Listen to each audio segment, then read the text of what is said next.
Hrvatski savez, HKD u Hrast, vratit će ljudima nadu u mogućnost dobra. Jeste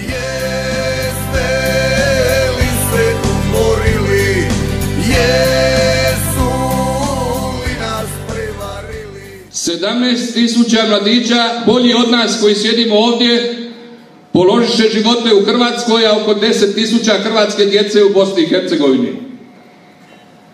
I ko nama daje za pravo da to zgazimo? Da po toj krvi tako ponašamo se? Kakav smo mi to narod i kakvi ljudi? Kakvi smo to mi zapovjednici, generali koji smo to tako dozvolili? Pustili smo da nas ponize, da se poigravaju s nama i da oni koje smo mi pobjedili u ratu danas odlučuju o sudbini naše djece i razapinju Hrvatsku, a mi se povukli negdje na rezervne položaje, bistrimo politiku po birtijama, dokazujemo ko je veći heroj, a ko veći junak, a sve bitke izgubišmo danas. To je nas potaknulo da kažemo dosta više. Idemo u politiku ući, jer žele od nas napraviti bolesnike, žele od nas proglasiti da smo pod PTSP-om, da nismo sposobni za voditi svoju obitelj i svoj život. Kako je to došlo vrijeme i brat brata vara, što nam rade loše sluge, loši gospodara.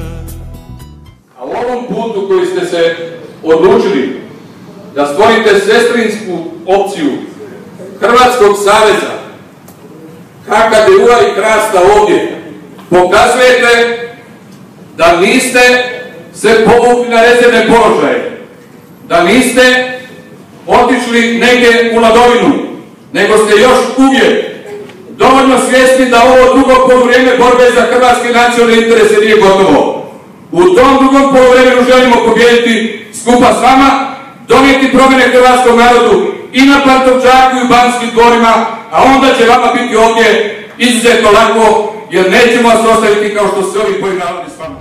Na sve strane dižu glave, ptice rugalice, sve je manje sretnih dana, sloge i pravice.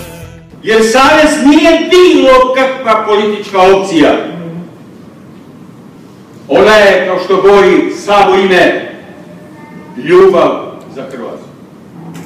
I sada, ja vas molim, znate ko se samo može, budite vojnici ovih ovdje zapovjednika. Budite ono što jeste i uvijek bili najvitalniji dio hrvatskog naroda. Budite kao što ste bili 90-ih, oni koji su probijali, a vodio ih doktor Pražnik.